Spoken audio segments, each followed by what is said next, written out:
asistir hoy. Vamos a leer en el libro de Lucas, capítulo 5, verso 27. Vamos a tener por acá nuestra ayuda, como siempre, en pantalla. Lucas, capítulo 5, verso 27. Puede irlo buscando. Si tiene Biblia, sáquela. Y si tiene en el celular, préndalo. Lucas, libro de Lucas, a la 1, a las 2. Tranquilo, que ya Lucas viene, ahí llegó. Como es costumbre, nos ponemos de pie para leer el primer versículo, el primer texto de cada prédica en reverencia a la palabra de Dios, y después ya pueden estar sentados. Amén.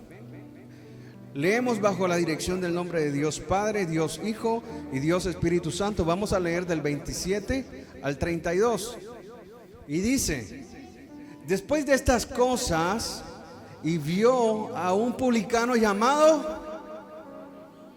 Vamos a repetirlo porque creo que solamente lo estoy leyendo yo solo.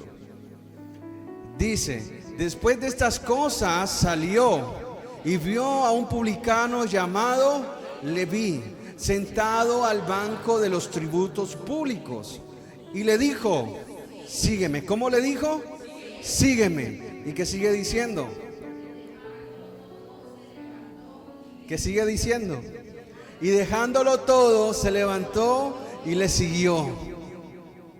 Y Leví le hizo gran banquete en su casa, y había mucha compañía de publicanos y de otros que estaban en la mesa con ellos. Y los escribas y los fariseos murmuraban. Digan conmigo, murmuraban. ¿Qué hacían los escribas y los fariseos? Murmuraban. Cualquier parecido con la realidad es pura coincidencia, hermano. Contra los discípulos, diciendo: ¿por qué coméis y bebéis con publicanos y pecadores? Respondiendo Jesús le dijo: los que están sanos no necesitan ¿qué? De médicos, sino los enfermos. No ha venido a llamar a justos, sino a pecadores al arrepentimiento. Gloria a Dios por esa palabra. Puede tomar asiento, por favor. Bendito sea el nombre de Dios.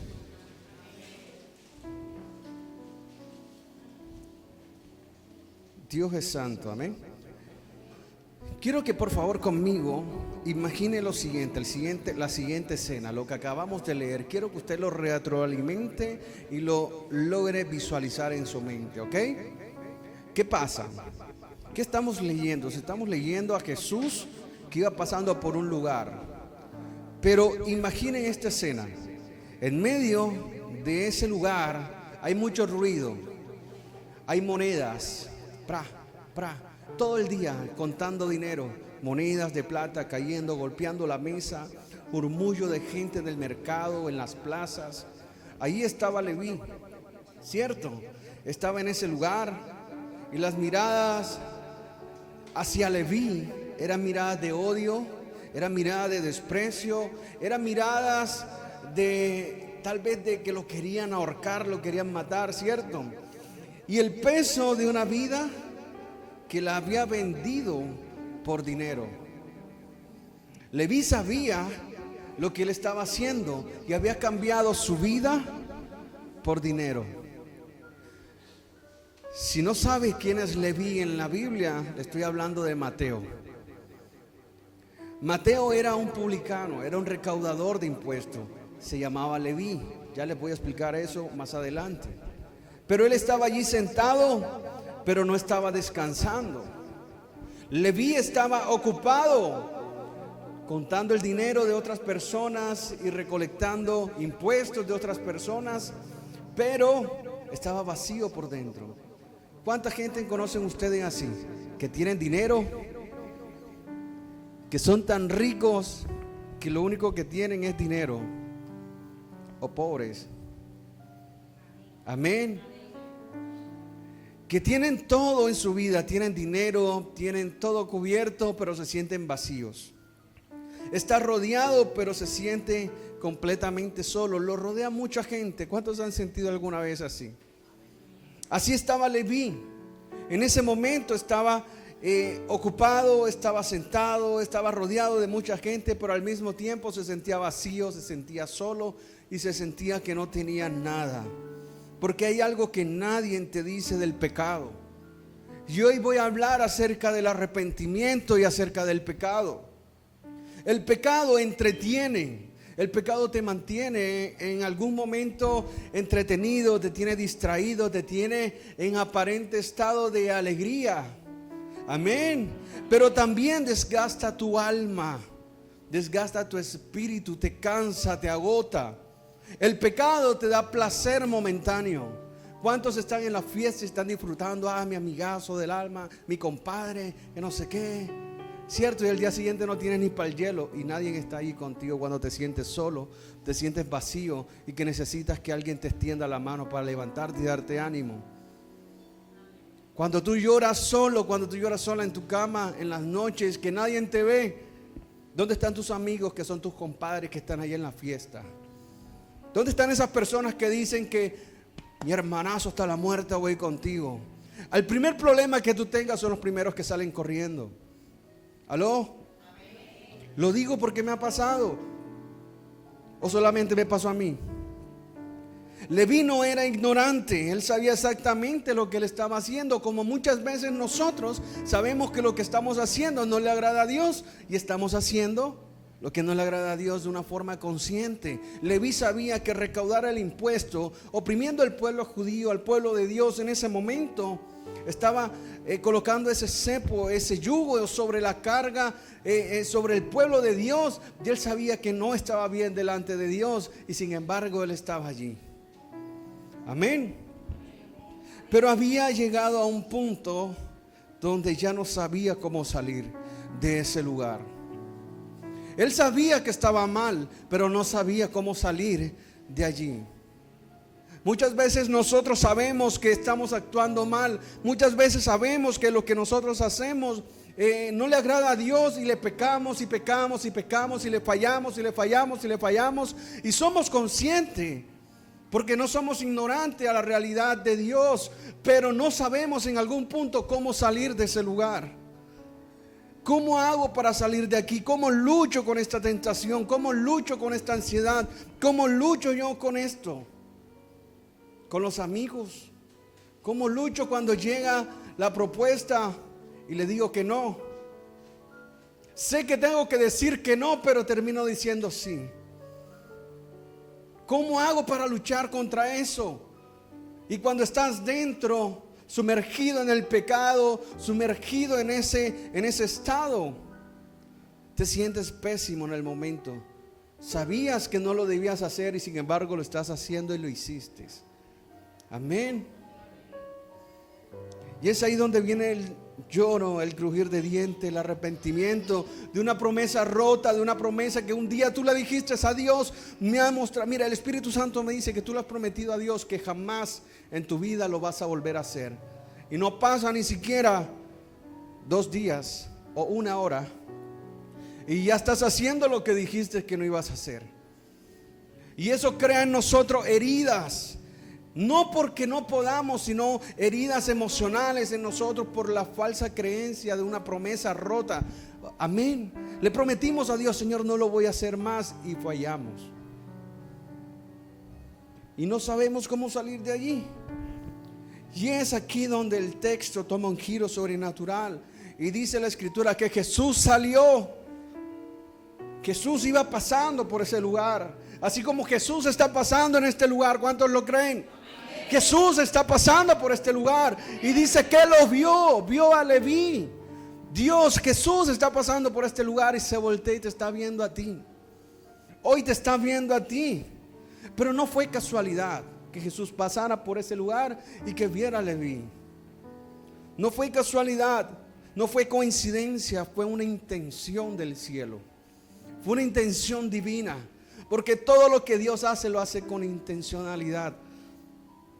Porque Dios es intencional. El que tú estés aquí hoy no es casualidad, es una intención de Dios para que tú te acerques a Él.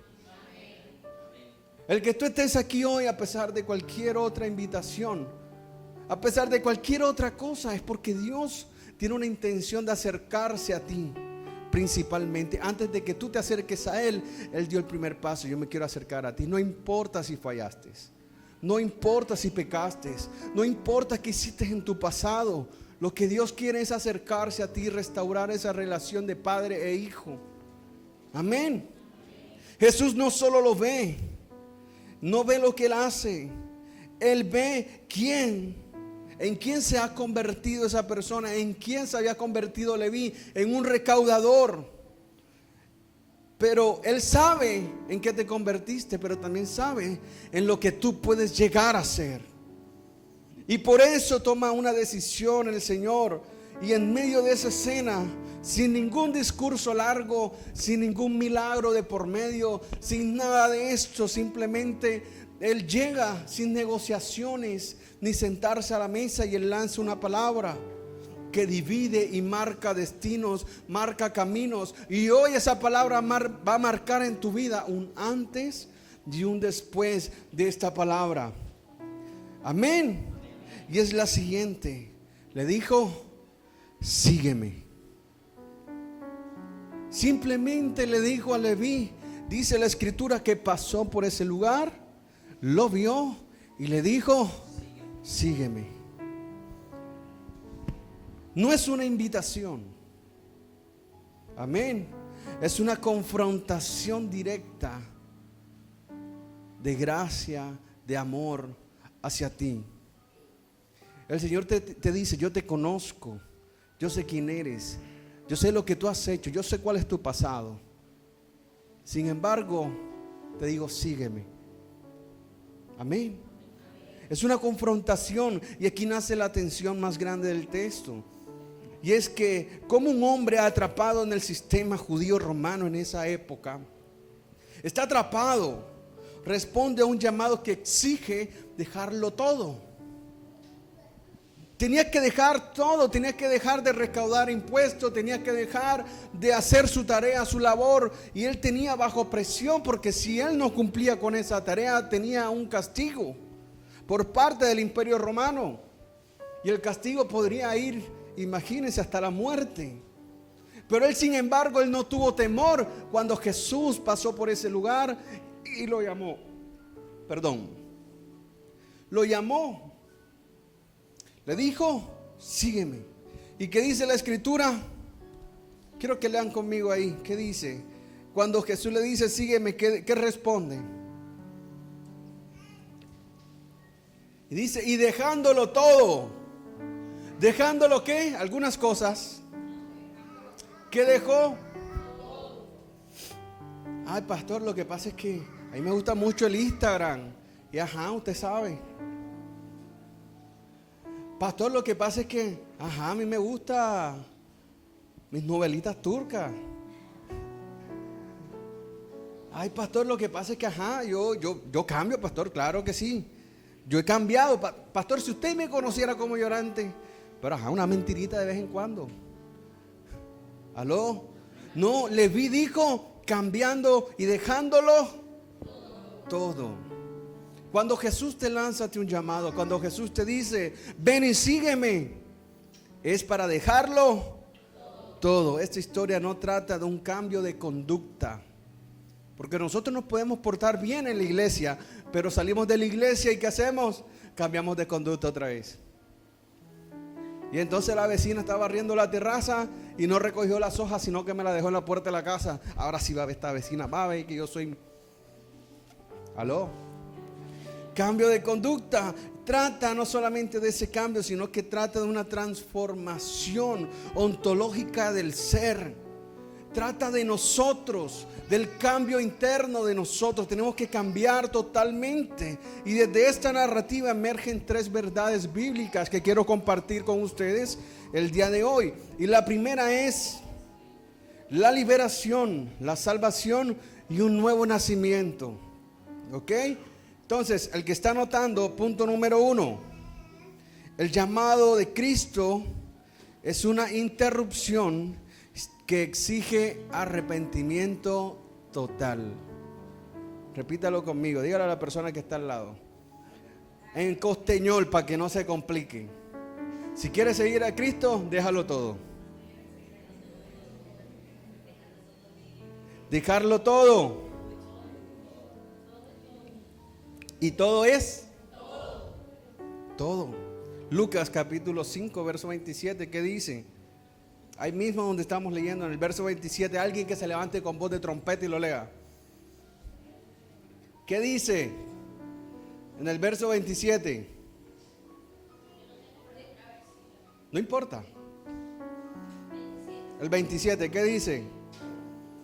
Tiempo después, al salir de la ciudad, Jesús vio a un cobrador de impuestos, llamado Leví, sentado en su cabina de cobrador. Sígame y sé mi discípulo, le dijo Jesús. Entonces Leví se levantó, dejó todo y lo siguió. Lo siguió. La expresión sígueme. Si nosotros hacemos algo aquí, una investigación más profunda de la palabra sígueme, está hablando en un presente imperativo. Él no está hablando en un futuro. Él no está hablando en un pasado. Él está hablando en un presente imperativo. No es Leví, ven un momento acá. ¿Aló? ¿Se entiende lo que quiero decir? Él no está diciendo aquí, Alfonso, ven acá. No, él está diciendo, sígueme, que eso significa abandona todo, abandona tu sistema. Él se encontraba preso en el sistema que estaba allí en el momento, en el sistema romano, cobrando, haciendo todo lo que le desagrada a Dios. Y él le dijo, abandona todo y sígueme. Es una orden. Dios le estaba diciendo, sígueme. Él no te está preguntando, Él te está diciendo, ven, sígueme. Amén. Jesús le responde, no le responde con alguna mejora, por favor, puedes seguirme. No, Él le exige. Él le exige. Y el seguir a Jesús, el seguir a Cristo, exige una muerte. Morir a nosotros, morir a nuestro ego, morir a nuestro orgullo, morir a nuestros gustos, morir a nuestras cosas. Eso significa dejarlo todo. Pastor, es que a mí me gusta. Usted sabe qué. Muerte a eso y siga a Jesús. No puede ser amigo de Dios siendo amigo del mundo. Porque la Biblia dice, el que es amigo del mundo se constituye en enemigo de Dios. Tú no puedes decir yo soy cristiano nada más los domingos y de lunes a viernes soy amigo del mundo. No puedes, no hay coherencia. ¿Cómo quieres que Dios te bendiga cuando no hay compromiso? ¿Cuántos son padres acá? Por dos.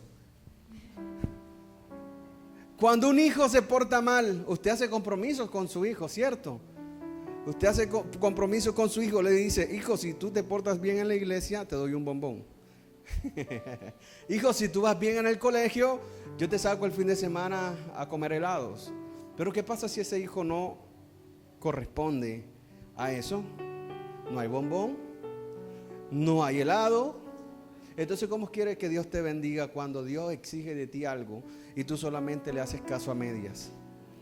¿Usted cree que Dios tiene la gana y la voluntad de bendecirte cuando tú sabes que tienes que morir a todo? Dejar todo, las malas conversaciones corrompen las buenas costumbres. Tú a lo mejor quieres servirle a Dios, quieres honrar a Dios, quieres hacer las cosas bien, pero las malas conversaciones están dañando tu vida, están dañando tu mente. Amén. El arrepentimiento bíblico habla acerca de la palabra hebrea metanoia. No es emocionalismo, es una reconfiguración total de la mente. Es cambiar nuestra manera de pensar, nuestra voluntad. No es llorar por el pecado, es romper la alianza que tenemos con el pecado. Ay, pastor, estoy arrepentido, Señor, perdóname, y sigues pecando. Es romper todo vínculo que me ata a ese pecado. Si yo sé que algo me hace caer, yo me aparto de eso. Y no estoy llorando cada vez que caigo. Si yo sé que por un WhatsApp me puede llegar un mensaje que me puede hacer caer, yo bloqueo a esa persona, la elimino o cambio de número. Pero no lo tengo ahí como por si acaso. Y entonces no le hablo, pero veo los estados. ¿Aló? Yo no sé por qué estoy hablando de eso. No lo tiene el mensaje. El Espíritu Santo de Dios sabrá por qué lo dije. Amén. Es morir, es dejar, es cambiar, es transformar nuestra mente, renovar nuestra manera de pensar y llevar nuestros pensamientos cautivos a los de Cristo. Amén. Muchos se confunden. Convicción, cuando nosotros tenemos convicción, nos lleva al arrepentimiento. Y cuando nosotros tenemos culpa, nos lleva a la transformación. No puede haber un arrepentimiento total si no hay culpa.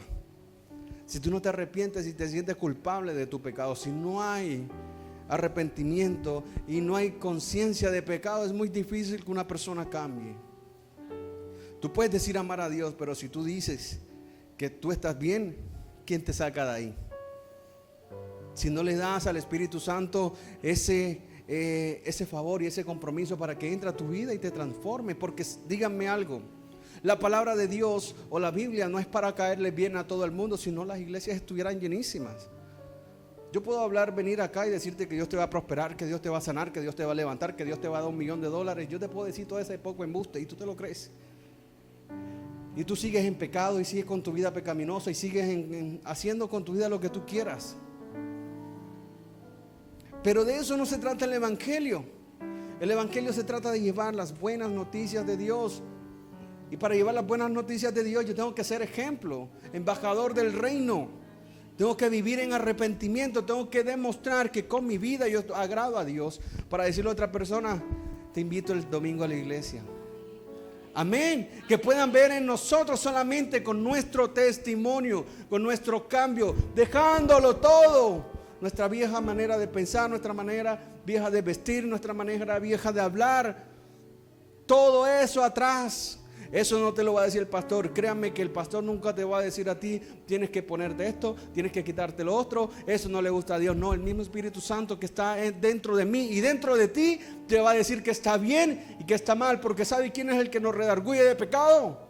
Se llama Espíritu Santo de Dios, que habita en mí y que habita en ti. Amén. Por eso cuando tú estás a punto de hacer algo malo, hay algo que te dice, esto no está bien. ¿Aló? Y ahí no está el pastor, ahí no está el líder, ahí no está nadie, solamente tú, Dios y más nadie.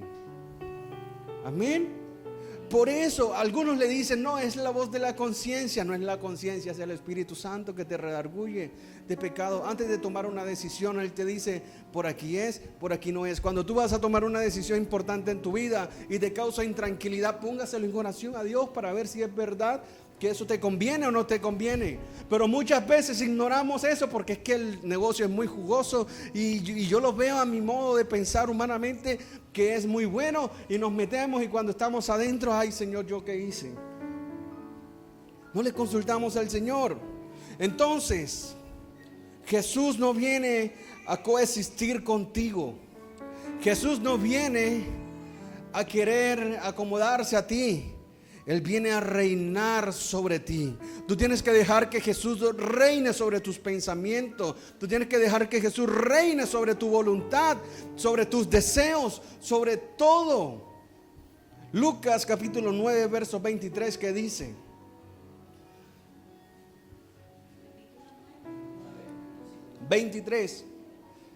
Dice, si alguno quiere venir en pos de mí, niéguese a sí mismo, tome su cruz cada día y sígueme.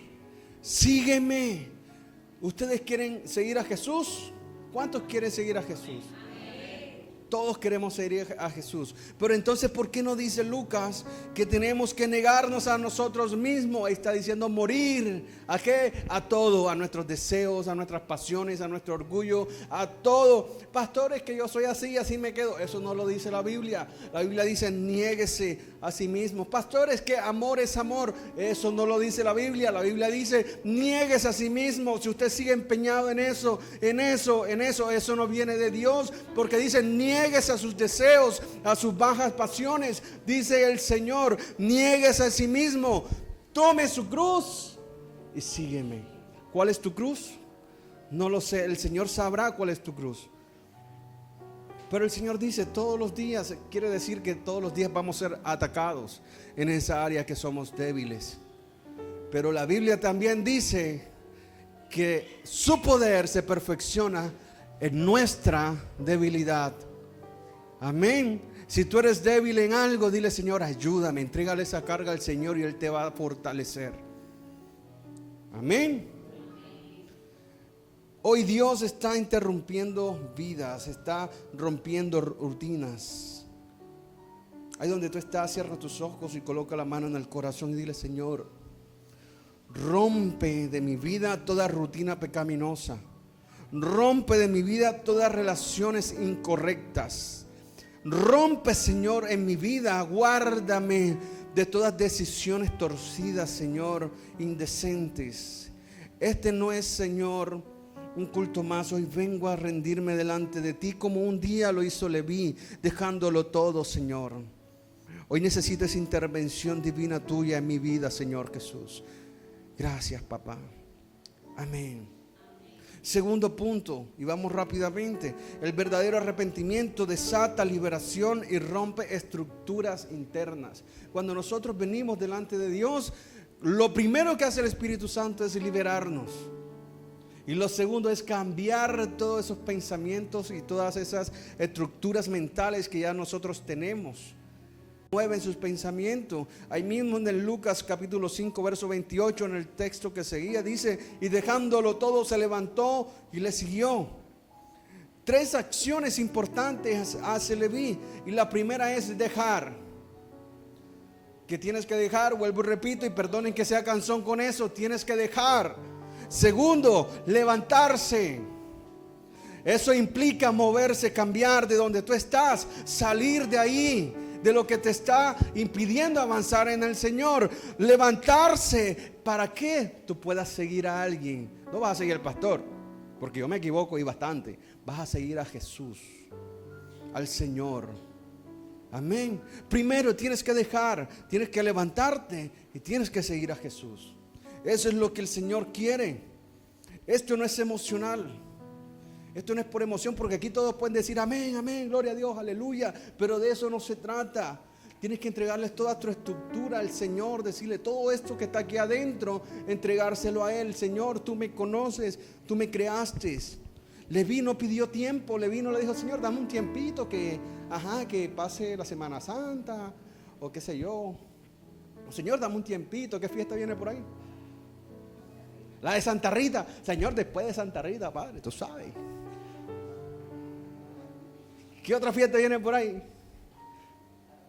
Señor, después ahí, dame un tiempito, después yo te lo prometo, Padre, después yo vengo. Aló. El Señor Leví no está pidiéndole tiempo. Señor, espérate, termino mi jornada de trabajo, entrego mis cuentas, hablo con el emperador, no, qué sé yo, la persona el que esté encargada sobre él para poder seguirte. No, dice la Biblia que él dejó todo en el momento. Él dejó todo y se fue. No hizo un proceso, no fue un cambio gradual, fue algo radical. El arrepentimiento es radical.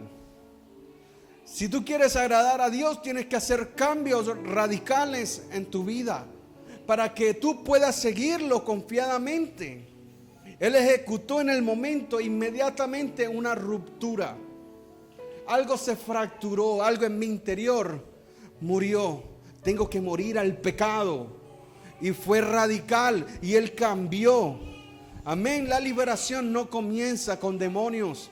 Escuche bien, la liberación no es cuando el pastor viene: pastor, lo que pasa es que a mí me mueven los chismes cuando estoy durmiendo. Pastor, lo que pasa es que yo estoy acostado de repente, o yo estoy en la sala y me prenden el foco del baño. Pastor, lo que pasa es que yo siento que arriba del techo hay como unos ruidos raros y no sé qué será. Pastor, lo que pasa es que yo tengo unos sueños todos estrambólicos y no me dejan dormir. Y sueño con muertes, con demonios y cementerios. Eso no viene de la liberación. La liberación no empieza ahí. ¿Sabes dónde empieza la liberación? Comienza cuando tú tomas una decisión. La liberación comienza cuando tú dispones tu vida al Señor.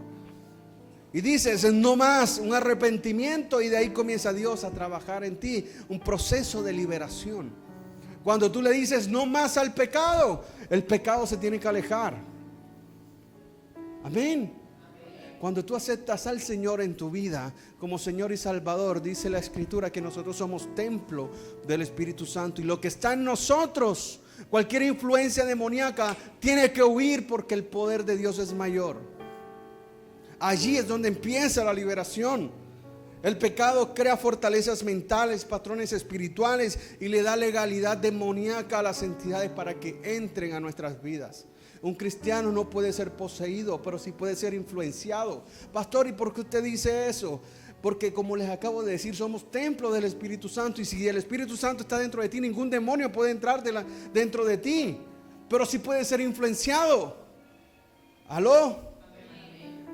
Puede ser el demonio de la lujuria, de la avaricia, no sé, de la glotonería.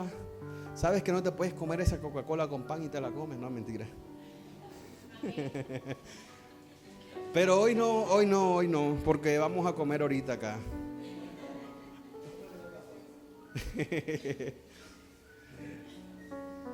En eso podemos ser influenciados. Somos influenciados, mas no poseídos. Pero el arrepentimiento cancela todo derecho legal del enemigo. Cuando tú no te arrepientes, le está dando legalidad al diablo. Le está diciendo, mira, ¿sabes qué? Puedes entrar y hacer conmigo lo que tú quieras. Pero cuando tú te arrepientes y entregas tu vida al Señor, eso que está ahí tiene que huir. Y le estás dando legalidad ahora al Espíritu Santo para que Él haga como Él quiera en tu vida. Y te transforme, y te ayude, y te fortalezca.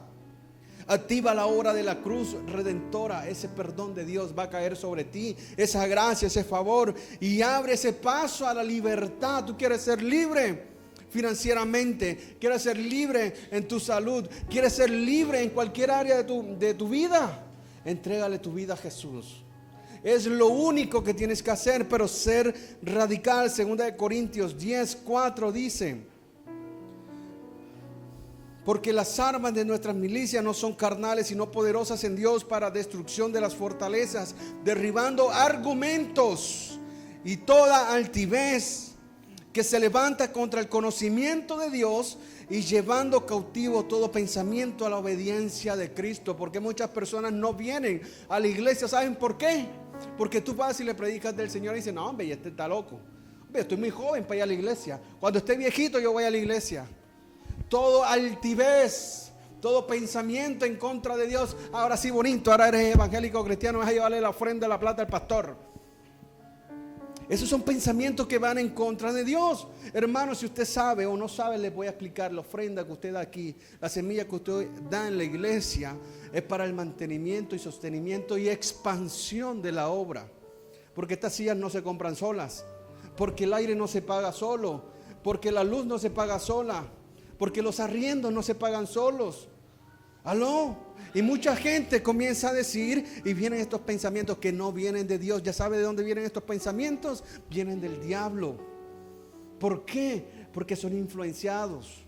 Incluso hay hermanos en la iglesia, aló, y perdónenme si los quemo allá en YouTube, lo siento mucho, pero el Espíritu Santo me dice decirles a ustedes también, hermano creyente que está allá, que tiene años en el evangelio, todavía sigues diciendo, bonito, ahora vas a llevar el diezmo al pastor. Porque son influenciados. Ah, no, esto es mucha plata para el pastor, no. ¿Quién dijo que eso es para el pastor? Eso es para la iglesia. ¿Usted quiere ver? ¿Cuántos quieren ver su casa bonita? Todos les gusta ver su casa bonita. Y en diciembre más que usted llega, arregla aquí. Ay, mira, esa pintura se está como a ver agua. Vamos a echarle otra manito y le cambia la fachada a su casa. Estamos hablando de su casa. Ahora cuánto más la casa de Dios. Amén. Entonces tampoco iba a hablar de eso. No sé por qué lo metí, pero el Espíritu Santo lo metió. Oración sin renuncia, liberación sin sanidad, poder sin obediencia. Pero el reino de Dios trae algunos principios. Nosotros tenemos que soltar para que Dios gobierne nuestras vidas. Nosotros tenemos que dejar de justificarnos para que Dios se fortalezca en nosotros. Tenemos que dejar de esconder. Tenemos que dejar de ocultar. Porque cada vez que nosotros escondemos y ocultamos algo, nos esclavizamos más. Esos pecados ocultos hoy en el nombre de Jesús van a salir a la luz. Pero no para vergüenza, sino para vergüenza del diablo. Porque Dios no avergüenza a nadie, y menos en la iglesia, y menos el pastor. Al pastor no le interesa eso. A mí lo que me interesa es que tú seas libre. A mí me interesa que Dios te levante, que Dios te fortalezca y que pueda surgir. Amén. Y por último, el bautismo. El bautismo es la materialización del arrepentimiento que nos lleva y nos va a entrar a una nueva legalidad de Dios, una nueva vida. En Hechos capítulo 2 verso 38 dice: Pedro le dijo: arrepentíos y bautícense cada uno de vosotros en el nombre de ¿quién? De Jesucristo, para perdón de pecados, y recibiréis el don del Espíritu Santo. Entonces, ¿para qué es el bautismo? Para perdón de pecados. Diga conmigo, ¿para qué es el bautismo? Para perdón de pecados. ¿Quieres que tus pecados sean perdonados? ¿Qué debemos hacer?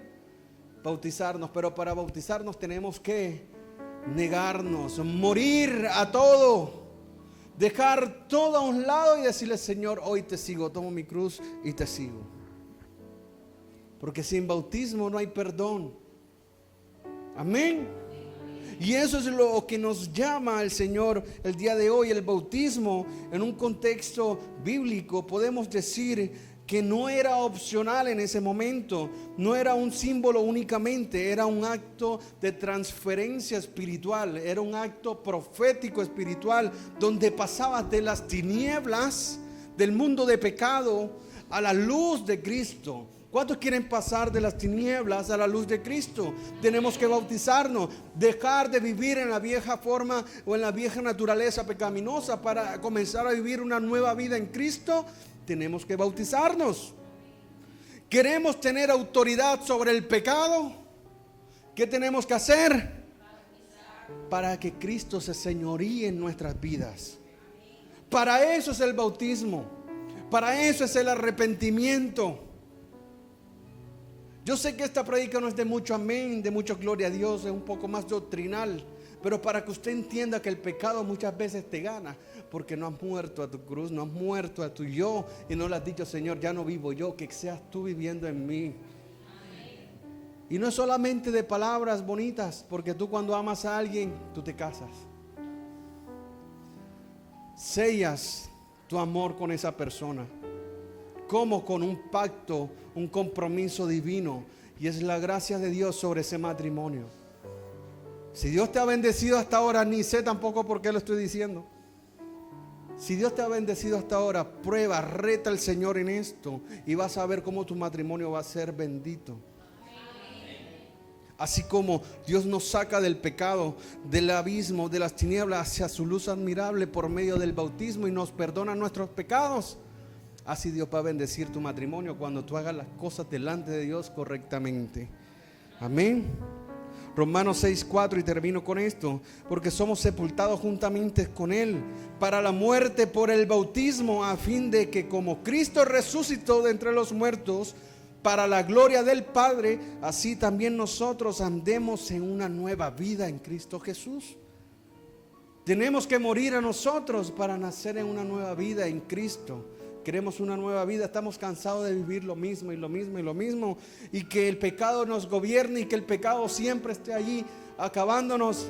Pues tenemos que vivir una nueva vida y tener autoridad sobre ese pecado a través del bautismo. Esto implica muerte legal al viejo hombre, ruptura de identidad pasada y activación de una nueva naturaleza en nosotros. Amén. El bautismo es una tumba espiritual, un acto de fe y también una declaración pública delante de todos de lealtad. ¿A quién? A Dios. Así como un matrimonio, ¿cierto? Cuando usted se casa, está diciendo públicamente delante de la sociedad que usted está casado con esta persona. El bautismo es igual, públicamente le está diciendo a la sociedad, y en este caso a la congregación, que usted está casado con el Señor. Y que su vida gira en torno a Dios, y que no van a ver a Alfonso por ahí en la 38, hermano. Porque Alfonso es un hijo de Dios. Amén. Alfonso sabe que yo lo quiero, lo amo mucho y lo estimo. No bautizarse tiene teniendo esa revelación, es desobediencia, es desobedecer a Dios. Ya usted tiene el porqué, ya usted tiene la revelación, ya sabe por qué es necesario bautizarse. Si usted no lo hace, pues ya es consecuencia suya. Y quiero terminar con algo. Quiero que te pongas de pie.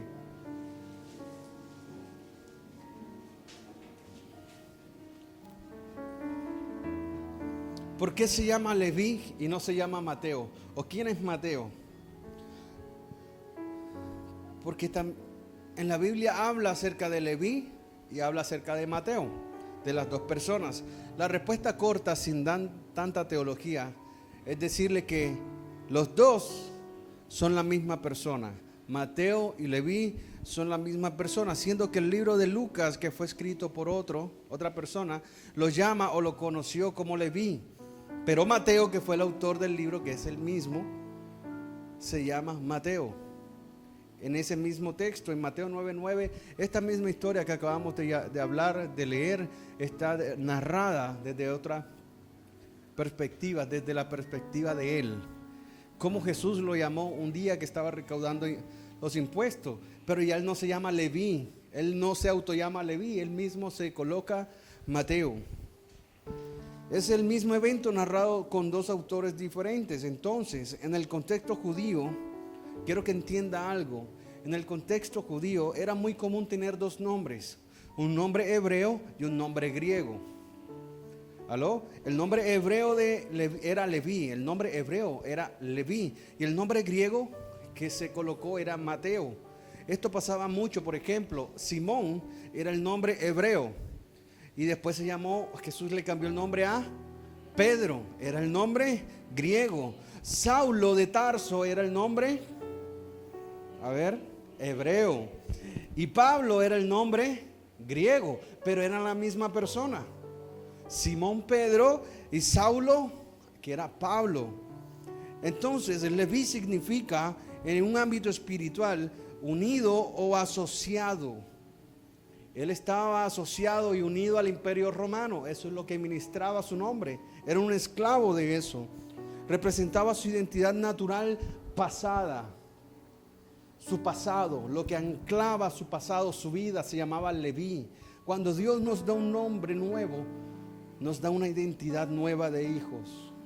Cuando Él cambia su nombre a Mateo, ¿saben qué significa Mateo? Significa don de Dios. Representa una identidad transformada. Ya no es una persona que era anclada, una persona que era esclava, ahora era una persona que manejaba un don de Dios. Y la revelación de esto es que aunque la Biblia no explica ni dice el cómo, el cuándo y el dónde, el nombre de Leví fue cambiado por Mateo. Sí podemos decir que cuando Jesús llama, no solo cambia tu destino, sino que también va a cambiar tu identidad. Si Jesús hoy te está llamando y te está diciendo sígueme, es porque Él quiere cambiar tu vida de un todo por completo. Y el pasado quedó allá y ahora eres una nueva criatura en Cristo Jesús. Él quiere cambiar tu nombre de desafortunada, de derrotado, de escaso, de oprimido, a bendecido, a hijo de Dios. Amén. Cierra tus ojos y levanta tus manos.